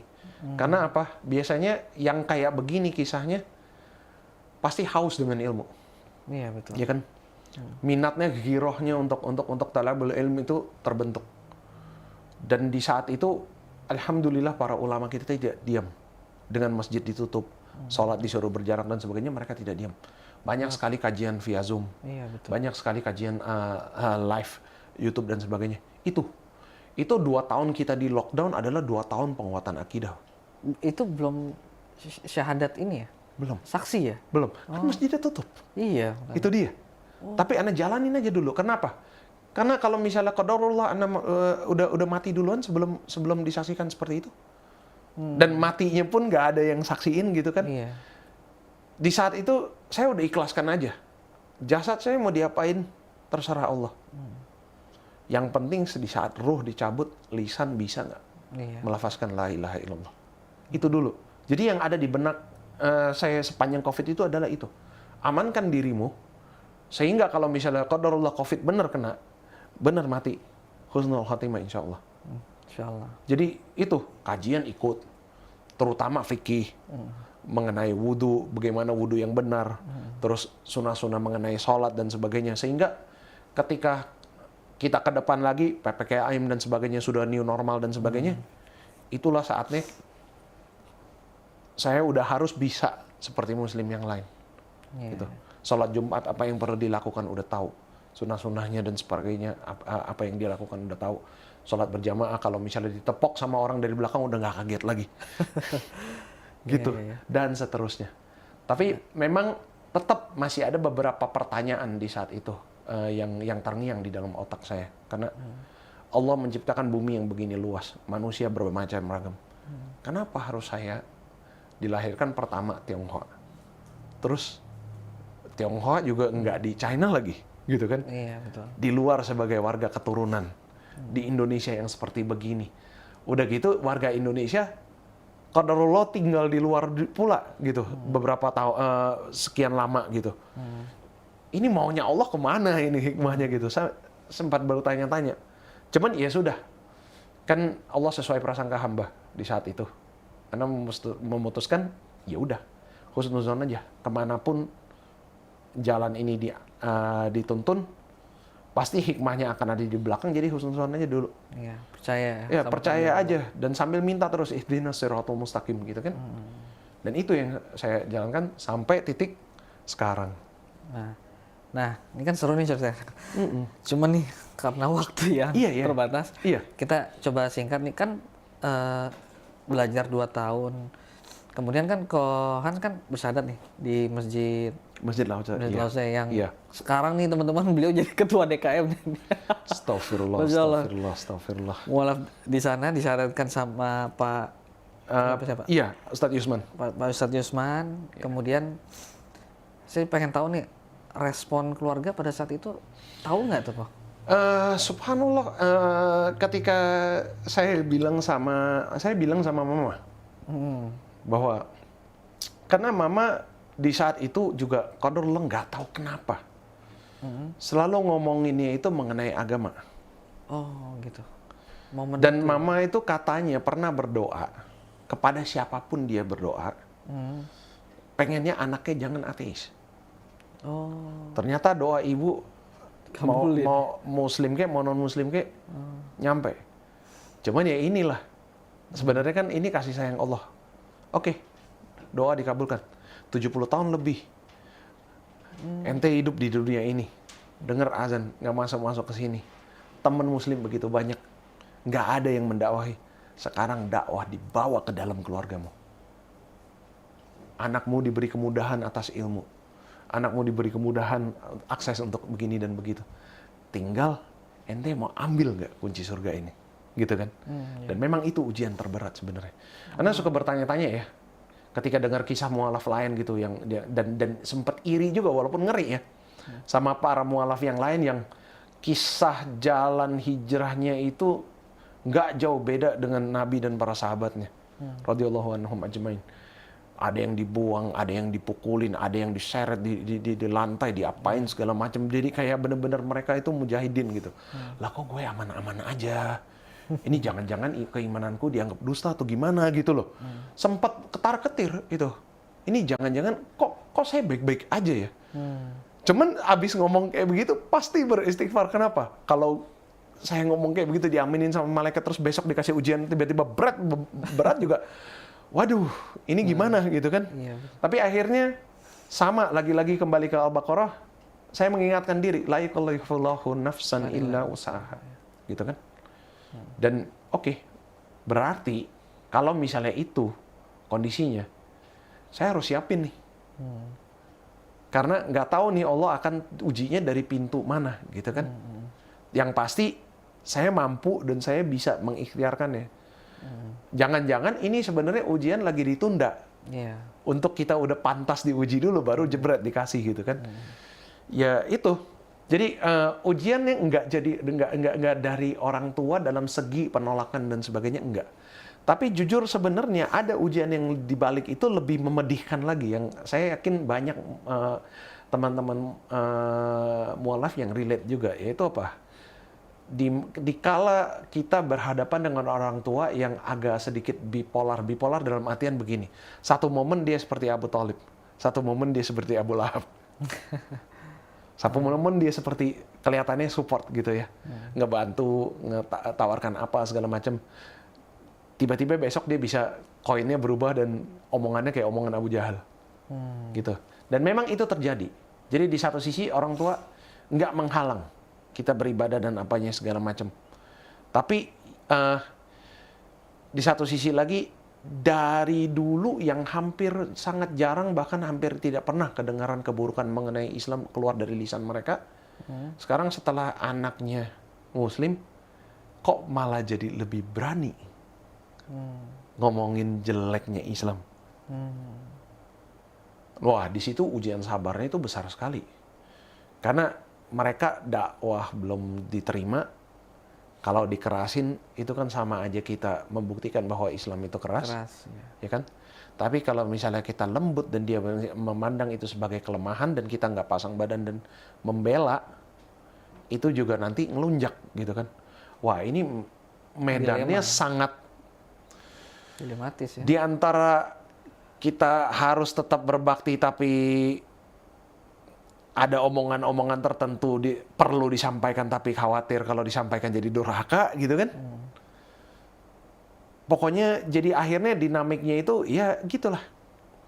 Cuman di sini memang yang hikmah yang saya ambil adalah gini. Ya inilah mungkin yang dirasakan Rasulullah dan para sahabat di zaman itu. Dan dengan wafatnya Abu Thalib yang segitu ngebelanya Islam, tapi pada akhirnya di ujung hayatnya tetap itu 2 kalimat syahadat tidak keluar dari lisannya, ya kan? Iya, betul. Dan Nabi bisa apa? Iya, betul. Ya kan? Mungkin di mata kita manusia yang pengetahuan dan penglihatannya serba terbatas, kita ngelihat si fulan itu baik begini. Kenapa Allah nggak kasih hidayah? Ya tapi Allah kan nggak maha melihat dan tidak pernah tidur ya. Pasti ada reason tertentu kenapa hidayah tidak dimudahkan untuk orang ini, bolak-balik hatinya itu tidak dimudahkan untuk orang ini. Entah apa yang dia sembunyikan di balik mata kita kan. Iya, betul. Itu. Jadi akhirnya ya begitu. Sama seperti, dan satu lagi akhirnya ketika saya balik kepada kisah Nabi Ibrahim alaihissalam, merasa malu juga. Bapaknya Nabi Ibrahim di mana? Di surga apa di neraka? Ini Nabi loh. Iya, betul. Gitu kan? Betul. Kita ada contohnya lah ya. Kita ulama bukan, ustadz bukan, siapa bukan, gitu kan. Dosa masing-masing ketika pintu terkunci juga masih banyak, gitu kan. HP kita aja nanti di yaumil hisab, ini berat nih urusannya gitu kan, panjang gitu kan. Ya gitu. Jadi bagaimana bisa kita berharap dengan semua ini? Pada dasarnya akhirnya saya jadi belajar muhasabah juga dengan itu. Kalau misalnya ini adalah doa yang Allah belum ijabah, mau tunggu sampai kapan nih baru Allah ijabah? Kadang kita sering ketika berdoa itu mikir kayak gitu ya. Tapi coba deh teman-teman sesekali bermuhasabah dengan angle ini. Allah yang kelihatannya di saat itu sedang menunda doa kita. Dia adalah Allah yang sama, yang senantiasa menunda hukuman dan azab. Kita setiap hari bayangin berapa banyak dosa kita, baik itu yang kecil, yang besar, yang disengaja maupun tidak. Sebenarnya gampang sekali bagi Allah untuk saat itu juga kasih hukuman itu. Tapi Dia Ar-Rahmanir Rahim. Dia enggak begitu sama kita. Dia kasih terus opportunity untuk memperbaiki. Gitu. Kalau niatnya ada, tapi belum dilakukan, catatan dosanya di cancel, pahala untuk menahan dirinya dapat, gitu kan? Dengan istighfar dosanya digugurkan, sholat tahajud, sujud sambil nangis dosanya digugurkan, terus dia tunda hukuman untuk dosa kita. Kayaknya agak malu deh. Iya, harusnya. Saya ketika minta segitunya kok doa saya ditunda, gitu. Makanya akhirnya ya sudah. Apapun kehendak Allah, pasti Allah lebih tahu. Akhirnya apakah akan husnul khatimah atau su'ul khatimah, daripada saya mengkhawatirkan semua itu, tanya dulu kepada diri saya sendiri, apakah saya udah pasti husnul khatimah? Gitu kan. Kira-kira ya itu sih kalau misalnya dari keluarga. Yang benar-benar penolakan enggak, tapi ternyata di balik itu yang tadinya saya kira enggak akan seberat itu. Oh, ini ada kalau sisi-sisi tertentu yang kalau kitanya sadar sebenarnya ini lebih pedes gitu. Iya. Nah, kemudian kok nih 2 pertanyaan terakhir nih kok. Saya penasaran tadi kan Ko Hans tuh cerita ya. Sekarang kan Ko Hans kan udah jadi ketua DKM. Kemudian Ko Hans juga ngajar ya. Iya, jadi dosen juga nih, Iya, alhamdulillah. Terus kemudian Ko Hans tuh sempat mencuri-curi waktu mendakwahkan nih mahasiswa-mahasiswinya ini kan pada. Iya. Nah itu gimana ceritanya kok bisa gitu? Karena gini, Memanfaatkan itu. Iya. Sebelum ketua DKM yang sebelum saya kopiter itu karena satu dan lain hal mundur dari jabatan tersebut, ketika para ketua yayasan dan kawan-kawan di situ minta posisi ini nggak boleh kosong, dan lalu ternyata saya yang tinggalnya domisilinya cukup dekat dengan masjid itu, lalu diminta untuk berkenan untuk mengisi posisi itu. Dari sebelum itu saya tuh sebenarnya udah sangat penasaran kayak begini semenjak ketika beriman. Karena sayanya sendiri Tionghoa, saya bertanya-tanya, Allah rencananya tuh sebenarnya apa? Menciptakan saya kayak begini, dengan identitas yang serba ke kiri kagak, ke kanan kagak gitu. Tionghoa tapi bukan dari Cina gitu, dari Indonesia, orang Indonesia tapi mukanya kayak begini gitu kan. Main sama bule, saya sendiri yang Asia. Dimanapun saya diletakkan, saya serba minoritas gitu. Terus tapi alhamdulillah saya lahir di dalam keluarga Tionghoa yang mama papa itu lahirnya itu di tahun 50-an, sehingga mereka saat itu ketika masih WNA pernah ngerasain sekolah Tionghoa. Jadi mereka tidak kehilangan kemampuan bahasa mereka. Saya dari kecil bahasa Mandarin itu bisa dibilang itu sebenarnya hampir kayak bahasa ibu. Begitu bisa ngomong itu bahasanya yang dipakai. Lalu diperkuat lagi ketika saya di Singapura, saya belajarnya memang jalur itu Mandarin itu masuk sampai ke dalam sastra kuno bahkan gitu. Nah, maka ketika naluri seorang Tionghoa bersyahadat menjadi muslim, pasti dia akan penasaran. Saudara yang sebangsaku atau saudara yang seras dan sukuku bagaimana? Gitu kan. Nah, kisah-kisah Tionghoa Indonesia mualaf yang lain banyak. Tapi what about China? Gitu kan. Kita sejauh-jauh ini ngomong mengenai China lagi-lagi Uighur. Bukannya berarti itu bukannya apa ya, tapi memang flow of informasinya itu terbatas sehingga kami sendiri para Tionghoa mualaf di beberapa kami itu punya bercandaan kayak begini. Kalau misalnya terdengar mengenai Chinese Muslim, ini pasti lagi ada masalah. Kalau nggak kedengar ada kabar baik apa-apa, no news is good news gitu. Nah, jadi akhirnya saya coba cari tahu sejarah Islam di China seperti apa, masjidnya setua apa dan sebagainya. Terus abis itu ya kepoin kayak begitu. Terus orang sana sholatnya pakai mazhab apa, seperti apa gitu. Mulai dari keingintahuan seperti itu. Lalu dari keingintahuan seperti itu timbul sebuah pemikiran dan sebuah rasa penasaran, yaitu gini. Saya selama ini belajar Mandarin. Ilmu dunia dapat. Ilmu ukhrawinya ada nggak? Oh, itu. Gitu. Dan di situ barulah mulai kayak begini rasanya. Kayaknya ini akan menjadi hisabullah nggak sih kalau nggak dimanfaatkan gitu loh. Nah, seiring berjalannya waktu, mulai banyak konten juga di YouTube seperti apa, salah satunya Restoran Sulaiman. Kisah-kisah Chinese Muslim yang Islam dari lahir. Tapi ada di Indonesia. Si akhi kita ini yang nama Islamnya Sulaiman ini, saya lupa marganya apa gitu, dia kan berkisah gitu, dia datang dari China dan dia Islam dari lahir, dia bikin restoran halal yang bergaya sebagaimana kaum Muslim di Cina makan gitu kan. Oh ada nih yang kayak begini dan sebagainya gitu. Nah di situ saya jadi berpikir begini, karena ada beberapa istilah ketika dia ngomong gitu, saya mulai nggak nangkep. Oke, ini kosong. Ini ada sebuah lubang yang perlu saya isi dalam bahasa ini. Dan lalu saya mulai bertanya-tanya kepada diri saya sendiri. Iya ya, kita belajar sholat. Dari awal takbiratul ihram sampai salam kiri kanan. Kalau ada orang dari China yang nggak bisa bahasa Indonesia, nggak bisa bahasa Inggris, berbicara kepada saya, nanya apa itu Islam. Kira-kira apa yang bisa saya jawab? Disitulah saya mulai gelisah. Karena nggak tahu cari materinya bagaimana. Qadarullah, dan ini benar-benar bikin anak merinding sebenarnya. Saya punya seorang mahasiswa yang dia adalah Chinese Muslim yang lahir dalam Islam. Dia Islam dari lahir. Karena yang mualaf adalah ayahnya. Qadarullah si fulan ini, semoga Allah jaga beliau. Bapaknya insya Allah husnul khatimah. Sang anak ingin berbakti dan berbagi pahala jariah untuk ayahnya. Yang qadarullah meninggalkan satu peti, satu box full isinya, tau nggak apa? Mushaf Quran berterjemahan bahasa Mandarin dan kitab-kitab yang lain. Ada seperti kayak Bulughul Maram dan sebagainya. Yang ini Mandarin isinya. Terus ada petunjuk untuk orang yang baru masuk Islam dengan bahasa Mandarin di situ.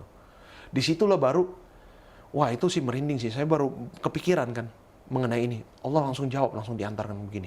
Cuman ini menjadi sebuah beban yang berat nih. Karena ini amanah dari orang yang ingin bersedekah jariah. Mau dibawa kemana ini satu box kitab ini? Oke, akhirnya saya memutuskan untuk gak usah neko-neko dulu, gak usah pikir aneh-aneh dulu, pelajari isinya. Pelajari isinya, mulai mengerti, oh ternyata wudhu itu manggilnya begini. Mandi junub itu diistilahkannya begini. Lalu zakat kenapa menggunakan terminologi yang seperti ini? Oh ternyata jumhur ulama di sebelah situ, di sebelah situ mengertinya seperti ini dan memaknainya seperti ini, sehingga zakat diterjemahnya jadi apa, gitu. Dan mulai ngerti-ngerti yang kayak beginian, sehingga sampai di satu titik saya mulai kepo dan cari di YouTube channel-channel YouTube yang isinya dakwah Islamiyah bahasa Mandarin. Dan alhamdulillah saya nemu khutbah Jumat dari khotib di situ yang full Mandarin. Oleh syekh yang beneran lulusan Madinah. Jadi Arabnya bagus dan dijelaskannya juga bagus. Dan saya ketemukan beberapa rekaman cuplikan tayangan TV dari TV di China ketika mereka bikin program Ramadan, bertanya mengenai fikih, mengenai imsak dan sebagainya.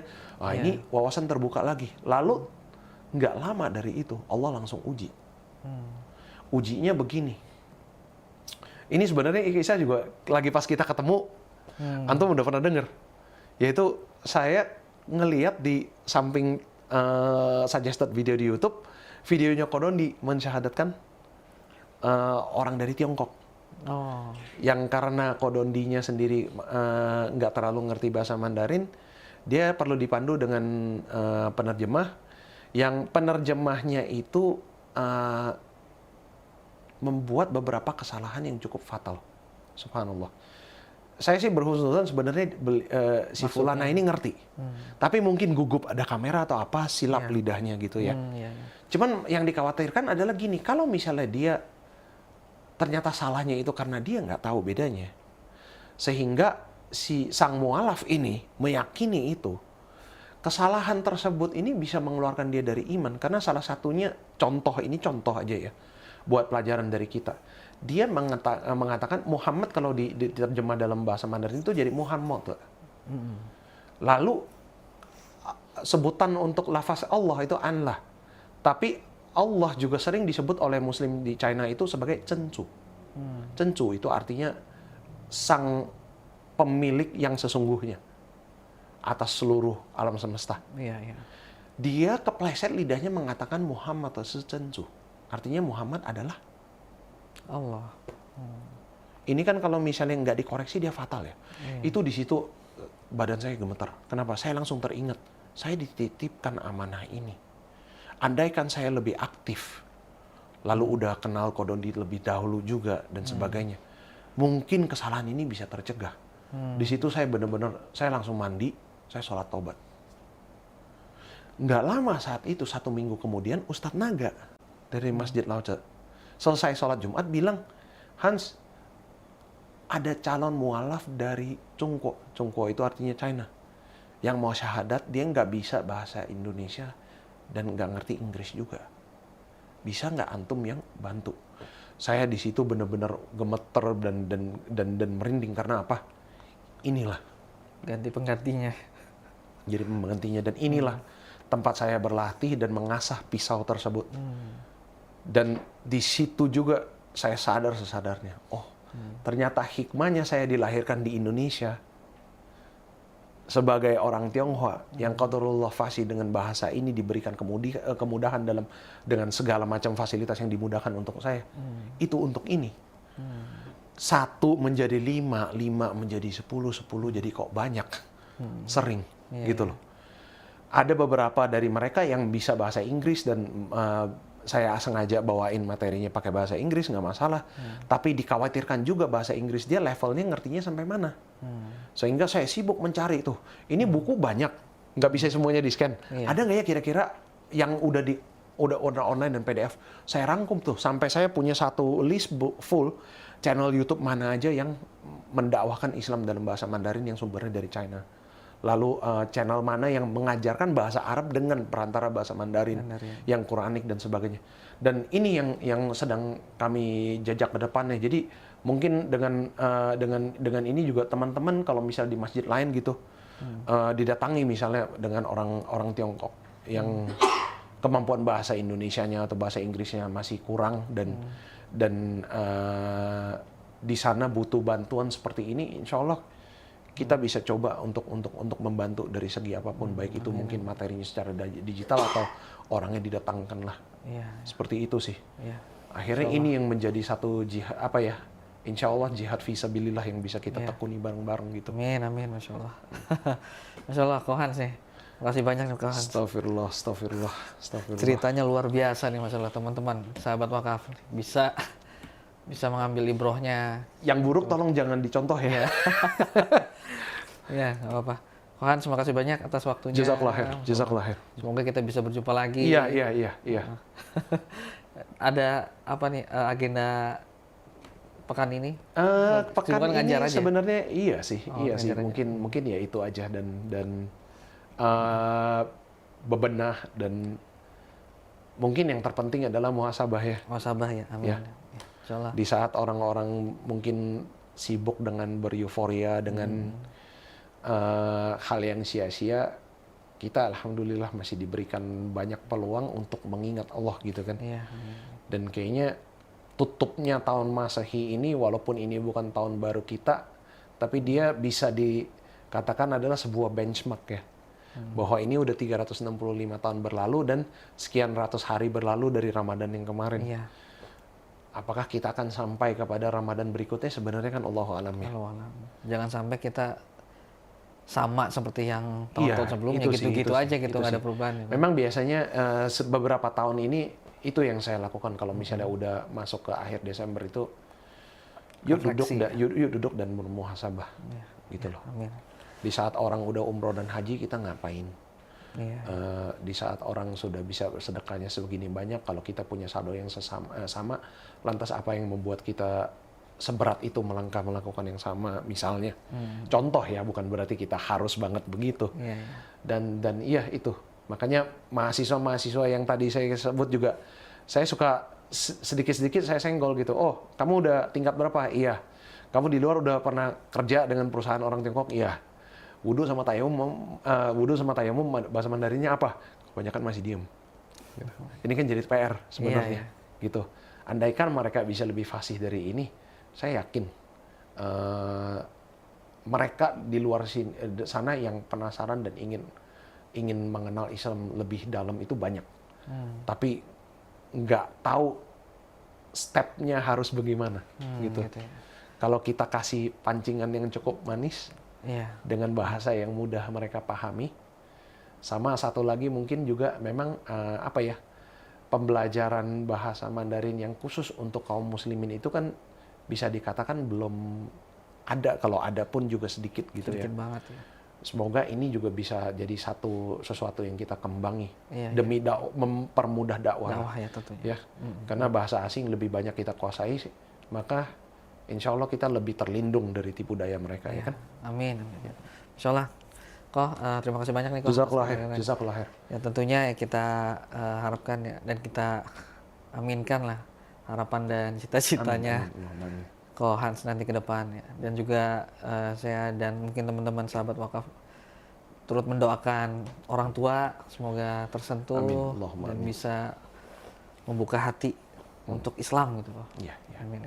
Amin. Berada demikianlah bincang-bincang kami yang Masya Allah kisahnya luar biasa. Dan jangan lupa like, subscribe, komen, dan jangan lupa aktifkan lonceng notifikasinya agar sahabat sekalian bisa mengupdate info-info terbaru dari channel kami. Kami undur diri. Wassalamualaikum warahmatullahi wabarakatuh. Jadi salah satu hambatan di jalannya, ya ini nih. Nah ini salah satu.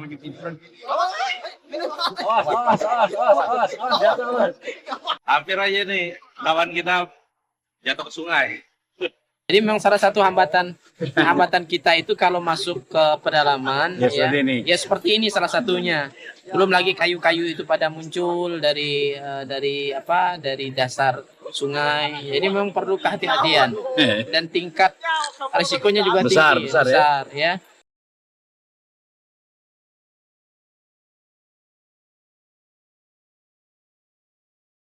Ya begini kondisi ketika kita masuk ke pedalaman Sinten, Kalimantan Barat, kita memang harus bisa membaca kondisi sungai, kondisi alam. Kalau pada saat air naik, kita aman. Pada saat air surut, maka kondisinya kita harus berhati-hati. Pada siang hari ini kita akan berangkat menuju Desa Mentatai. Dalam perjalanan insya Allah bisa ditempuh nanti bersama dengan tim kurang lebih 6-7 jam. Pada malam hari nanti kita akan bertemu dengan warga umat Islam yang ada di pedalaman Desa Mentatai.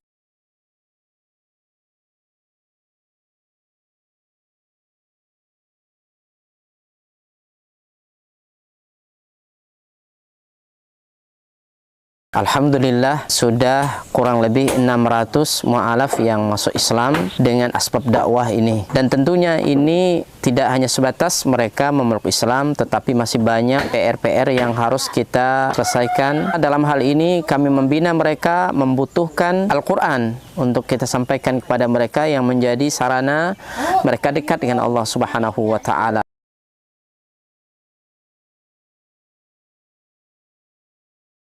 Kami berharap dan mengharapkan bantuan dari seluruh kaum muslimin untuk mensupport dakwah ini dengan berwakaf Al-Quran di Badan Wakaf Al-Quran. Luar biasa.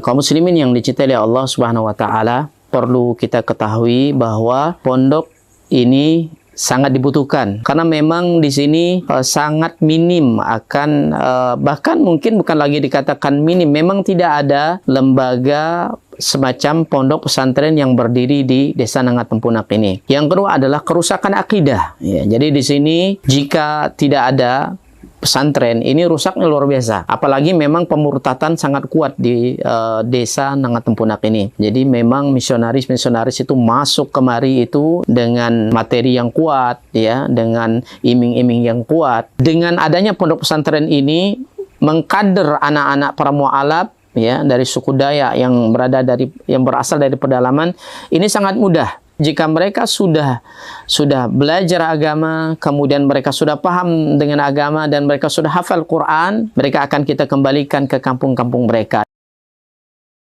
Kita sekarang sambil melihat lahan atau tanah yang akan kita bebaskan untuk pembangunan atau perluasan pondok tahfiz Quran Cahaya Tempunak. Lokasi ini adalah lokasi yang bebas daripada banjir dan luasnya kurang lebih 4 hektar, dan insya Allah di sini nanti akan kita bangun sarana ibadah, kemudian sarana untuk tinggal mukimnya para santri, kemudian aula belajar dan pertemuan para santri. Dengan demikian ini akan membantu dakwah dan memaksimalkan dakwah di pelosok pedalaman Sintang, Kalimantan Barat. Kami mengajak kepada seluruh kaum muslimin untuk mensupport, membantu dakwah ini dengan menyiapkan donasi dan wakaf terbaik melalui Badan Wakaf Al-Quran, dan semoga apa yang kita korbankan di jalan Allah SWT, harta kita, lelahnya kita, semua akan Allah berikan ganti dengan ganti yang lebih baik, kemudian diberikan balasan dengan balasan yang terbaik. Dan kami mendoakan semoga antum semua dijaga oleh Allah SWT dari seluruh musibah baik dunia maupun akhirat. Barakallahu fikum. Assalamualaikum warahmatullahi wabarakatuh.